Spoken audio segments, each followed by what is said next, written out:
Malam itu, seperti biasa, aku datang ke kafe, tempat di mana aku dan grup bandku biasa mengisi hiburan live musik setiap seminggu sekali. Tapi memang, aku sempat 2 kali absen tidak bisa perform karena ada acara lain. Dan malam itu, aku kembali datang untuk melaksanakan tugasku sebagai band pengisi live musik di kafe itu. Karena sudah lumayan lama menjadi home band di sana, banyak pegawai kafe yang sudah kenal dan juga akrab dengan anak-anak band, termasuk denganku. Salah satunya adalah Pak Yudi, seorang lelaki berusia sekitar 50 tahunan yang bekerja sebagai petugas menjaga pintu kafe, yang biasa menyambut tamu-tamu yang datang dan mengantarkan mereka ke lobi kafe yang terletak di lantai 2. Pak Yudi adalah sosok yang ramah juga baik hati. Beliau sering membantu membawakan tasku yang berisi peralatan untuk perform. Tak jarang Pak Yudi juga mengajakku ngobrol saat sedang senggang atau saat belum banyak tamu yang datang. Dan malam itu, kulihat Pak Yudi seperti biasa sudah berdiri di dekat pintu masuk untuk menyambut pengunjung kafe yang datang. Tapi ada yang gak berbeda dengan Pak Yudi malam itu. Wajahnya terlihat sedikit pucat dan jadi lebih pendiam dari biasanya. Padahal biasanya, Pak Yudi adalah orang yang sangat ceria dan selalu ramah menyapa siapapun yang datang ke kafe. Saat aku masuk ke dalam kafe, aku pun menyapa Pak Yudi sambil tersenyum, dan Pak Yudi membalas senyumanku. Tapi Pak Yudi hanya diam, tak berkata sepatah kata pun. Pak Yudi sempat mengantarkan aku sampai ke depan anak tangga untuk menuju ke lantai 2. Tapi setelah itu, Pak Yudi berbalik lagi ke depan pintu masuk, tempatnya semula. Pak Yudi hanya menganggukkan kepalanya dengan sopan kepadaku sebelum kembali ke depan pintu masuk. Sebenarnya, itu adalah hal yang gak biasa Pak Yudi lakukan, karena biasanya Pak Yudi akan menemaniku sampai ke lantai 2 dan mengajakku ngobrol sambil menunggu teman-teman bandku yang lain datang. Apalagi di jam segitu, memang belum banyak tamu yang datang, karena kafe juga baru buka dan masih persiapan. Jadi, Pak Yudi masih punya waktu untuk sedikit santai. Karena aku adalah pengisi entertain di kafe itu, maka biasanya aku datang lebih awal dari jadwal jam perform bandku. Sehingga aku bisa lebih leluasa dan tidak harus terburu-buru untuk prepare sebelum perform. Entah mengapa, malam itu Pak Yudi terlihat lebih pendiam dan terkesan dingin. Mungkin Pak Yudi sedang tidak enak badan, atau mungkin sedang ada pikiran, sehingga jadi lebih pendiam. Begitu pikirku. Aku pun mengabaikannya dan segera naik ke lantai 2. Malam itu, semua berjalan dengan lancar hingga selesai. Lalu aku dan teman-teman bandku akhirnya pulang ke rumah masing-masing setelah selesai melaksanakan tugas kami untuk perform di kafe itu. Hingga tak terasa, sudah 2 minggu berlalu. Aku masih tetap mengisi jadwal live musik di kafe itu. Tapi entah mengapa, aku tidak pernah melihat Pak Yudi lagi sejak malam di mana aku sempat bertemu dengannya. Namun saat itu, Pak Yudi menjadi lebih pendiam dibandingkan karakter keseharian Pak Yudi yang biasanya, yang selalu ceria, ramah, dan selalu menyapa orang-orang di sana. Awalnya aku berpikir mungkin Pak Yudi sedang off, sehingga aku tidak melihatnya di kafe karena memang sedang libur. Tapi karena selama beberapa kali perform di sana, aku tidak pernah melihat Pak Yudi lagi. Aku pun menjadi penasaran. Apa mungkin Pak Yudi sudah resign dan gak kerja di sana lagi? Saking penasarannya, aku pun akhirnya menanyakan pada soundman cafe yang kebetulan juga cukup akrab denganku. Aku bertanya, kemana Pak Yudi? Kok sudah lama gak pernah kelihatan? Apa memang sedang libur? Atau kenapa?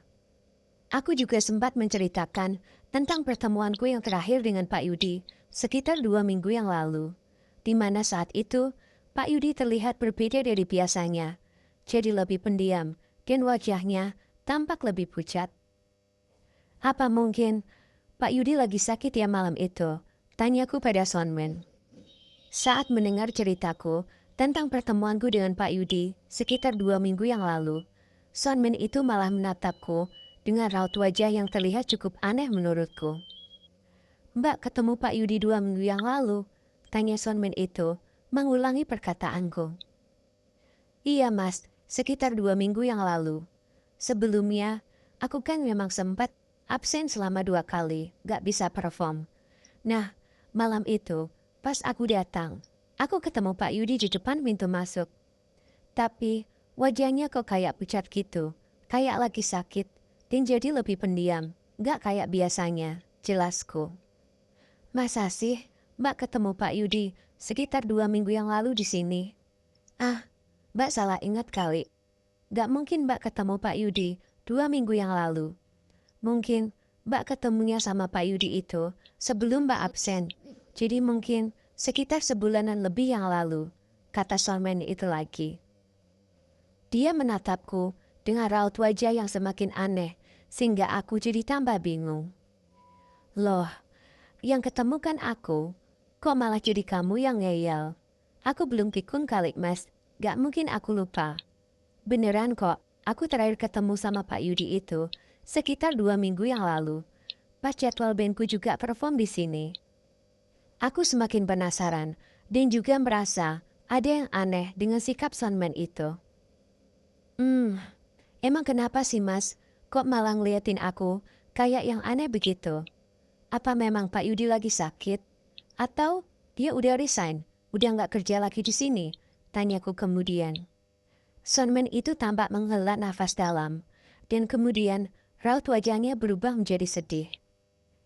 Pak Yudi memang udah nggak bisa kerja di sini lagi mbak, tapi bukan karena resign. Emang mbak belum dengar kabarnya tentang Pak Yudi? Tanyanya. Aku menggeleng. Belum mas, emang kenapa sama Pak Yudi? Sonman itu menundukkan kepalanya dan menghela nafas semakin berat. Pak Yudi udah lama nggak ada mbak. Beliau sudah meninggal akibat terjatuh di kamar mandi di rumahnya. Dan hari ini, tadi sehabis maghrib, itu adalah tahlilan peringatan 40 harinya Pak Yudi. Tadi, sebelum masuk kerja, aku juga sempat datang ke rumahnya untuk ikut tahlilan, jelasnya. Aku pun langsung terhanya kaget. Hah?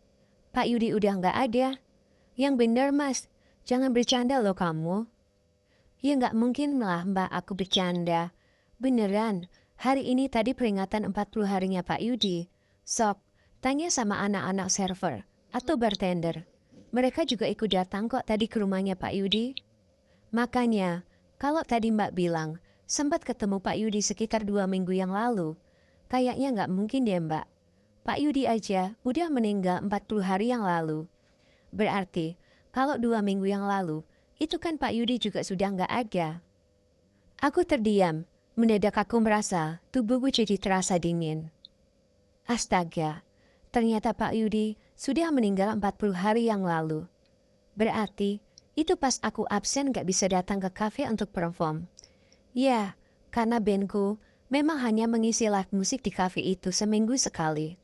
Makanya, aku jadi nggak ngerti dan nggak tahu kabar kalau Pak Yudi ternyata sudah nggak ada. Tapi, kalau Pak Yudi udah nggak ada, terus yang kulihat, bahkan kusapa malam itu siapa? Gak mungkin kan aku halu. Aku benar-benar melihat Pak Yudi secara nyata, berdiri di depan pintu masuk, menyambut para pengunjung seperti biasanya. Dia tampak nyata, hanya memang terlihat lebih pucat dan jadi lebih pendiam. Bahkan, Pak Yudi kan sempat mengantarku sampai ke depan anak tangga menuju lantai 2. Walau memang gak kayak biasanya, karena biasanya Pak Yudi akan menemaniku sampai ke lantai 2 sambil membantu membawakan tasku. Pak Yudi memang selalu begitu, selalu memaksa untuk membawakan tasku. Meskipun aku sering menolak bantuannya, karena selain merasa gak enak, aku juga tidak ingin merepotkannya. Dan aku masih bisa membawa barang-barangku sendiri sampai ke lantai 2. Ya Tuhan, kalau begitu, yang kulihat itu siapa? Apa mungkin itu korinnya Pak Yudi? Atau memang benar-benar arwah Pak Yudi? Mungkin Pak Yudi ingin berpamitan denganku, karena aku memang belum sempat ketemu dengannya di saat-saat terakhir menjelang beliau meninggal. Ya Allah, aku jadi merasa sedih. Entah siapapun yang kulihat malam itu, apakah itu benar sosok arwah Pak Yudi, atau hanya korennya, atau entah makhluk gaib lain yang mencoba menyerupainya. Dalam hati, aku merasa sangat kehilangan sosok Pak Yudi, yang selalu sangat baik kepadaku selama aku mengenalnya. Maafkan aku Pak Yudi, aku benar-benar gak tahu kalau Pak Yudi ternyata sudah berpulang. Selamat jalan Pak, terima kasih sudah selalu sangat baik kepadaku selama ini. Semoga diterima amal ibadah Pak Yudi dan diampuni segala dosanya. Amin.